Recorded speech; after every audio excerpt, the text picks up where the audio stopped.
Imagine you are standing in your kitchen on a Sunday morning. The sun is hitting the counter, and you are about to make the perfect omelet. You crack 2 eggs into a $20 pan you bought at a grocery store, and as the heat rises, something magical happens. Or rather, something doesn't happen. The eggs don't bond to the metal. They don't tear. They don't turn into a charred, crusty mess that you have to soak in the sink for 3 days. They just slide.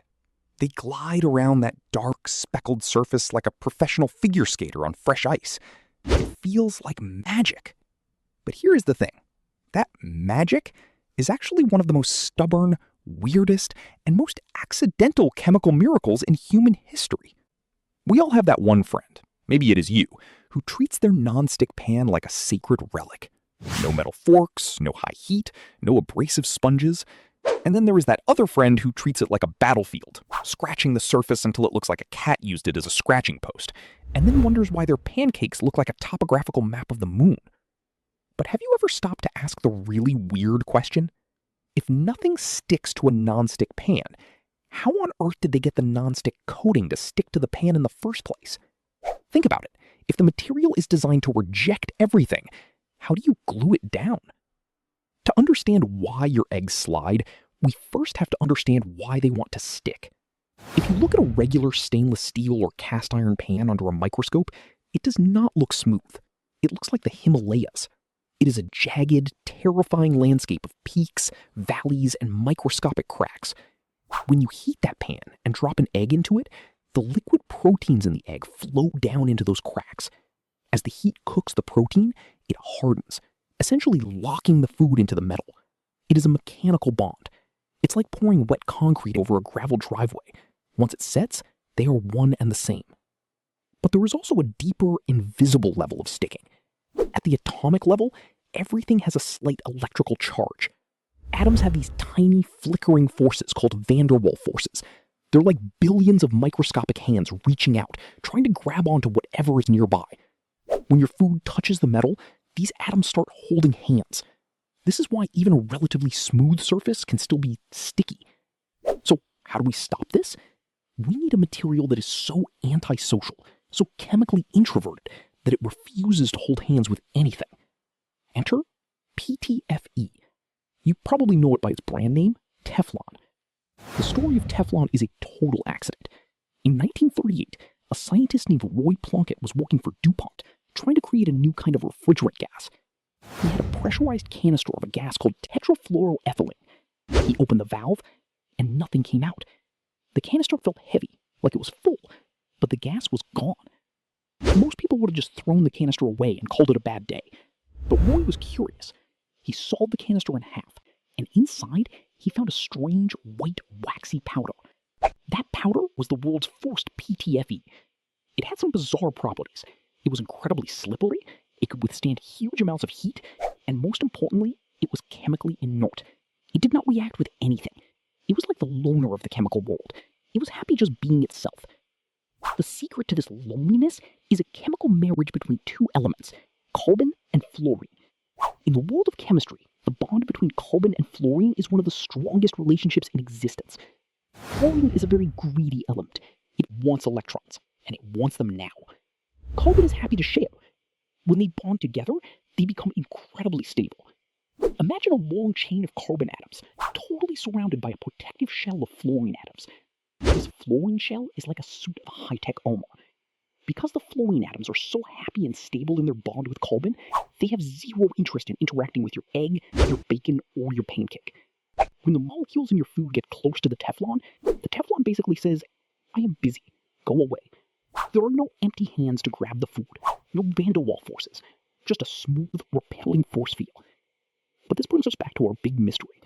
If Teflon is a molecular fortress that refuses to bond with anything, how do they get it to stay on the pan?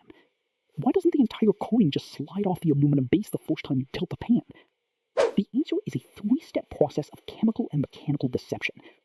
First, manufacturers don't just paint the Teflon onto a smooth pan. That would never work. Instead, they take a metal base, usually aluminum, and they blast it with sand or acid. They purposely make the surface as rough and jagged as possible. They want those Himalayan peaks we talked about earlier. Second, they apply a primer layer. This isn't pure Teflon. It is a special mixture of PTFE and other chemicals that are designed to be slightly more social. This primer flows into all the jagged holes and cracks in the roughened metal. Finally, they apply the top layers of pure PTFE and bake the whole thing at around 800 degrees Fahrenheit. During this baking process, the Teflon molecules sinter. They don't melt into a liquid, but they get soft enough to fuse together into one solid sheet. Because that sheet is now tangled up in the jagged surface of the metal, it is physically locked in place. It isn't glued to the pan in a traditional sense. It is more like the Teflon and the metal are performing a permanent microscopic wrestling move. The Teflon can't slide off because it is trapped by the millions of tiny metal hooks. This is why you are told never to use metal utensils. When you scrape a nonstick pan with a metal fork, you aren't just scratching a coating. You are physically ripping the Teflon out of those microscopic metal traps. Once you create a leak in that armor, the bond starts to fail. Water and oil can get under the Teflon, it starts to expand the metal differently than the plastic, and eventually the whole thing starts to flake off into your dinner. And let's talk about that heat for a second. This is where the identity of your pan becomes a matter of safety. Remember how I said the carbon-fluorine bond is incredibly strong? Well, it has a breaking point. Around 500 degrees Fahrenheit, the Teflon starts to degrade. At 600 degrees, it starts to release fumes. If you've ever heard of Teflon Flu, this is it. It is a real thing. If you leave an empty nonstick pan on a high burner for just a few minutes, it can easily hit 700 degrees. The polymer chains start to break apart, releasing microscopic particles and gases into the air. For humans, it usually feels like a bad case of the flu for 24 hours. But for birds, who have incredibly sensitive respiratory systems, it can be fatal almost instantly. This is why the non-stick identity has shifted in recent years. You might have seen ceramic pans in the store, usually in bright colors like white or blue. Despite the name, they aren't actually made of ceramic, like a coffee mug. They use a process called sol gel. Instead of a plastic-like polymer, they use a silica-based coating. It is essentially a thin layer of glass-like material. Ceramic pans are the clean alternative. They don't use PFAS or PFOA, which are the forever chemicals that were used in the older manufacturing processes of Teflon. Ceramic can also handle much higher heat, up to 800 degrees, without breaking down. But here's the catch, and the reason why the old-school Teflon pans still exist. Ceramic pans lose their non-stick power much faster.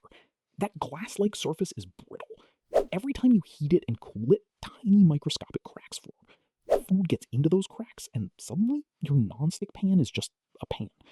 So where does that leave us? We live in a world where we can manipulate atoms to create a surface that is literally antisocial to food. We have figured out how to trap a material that refuses to be trapped. It is a triumph of engineering, but it is also a reminder of our own habits. If you want your nonstick pan to last 5 years instead of 5 months, you have to respect the chemistry. Don't preheat it empty. Don't put it in the dishwasher, where the harsh detergents and high-pressure water can erode the edges of the Teflon. And for the love of everything delicious, put down the metal spatula. When you look at your pan now, don't just see a kitchen tool. See a molecular fortress. See the millions of fluorine atoms standing guard, refusing to let your eggs bond to the metal. It is one of the few places in your life where staying apart is actually the secret to a perfect morning. Before you go, I have a question for you. We've all had that one disaster meal. What is the one food that, no matter what pan you use, always seems to find a way to stick and ruin your day? Tell me in the comments. I want to see if there is a common culprit we can all bond over. If you learned something new today, or if you are now reconsidering how you treat your pans, make sure to hit that like button. It really helps the channel. Share this with that one friend who uses a fork on their Teflon. Maybe you can save their next omelet. And don't forget to subscribe for more deep dives into the hidden science of your everyday life. Thanks for watching.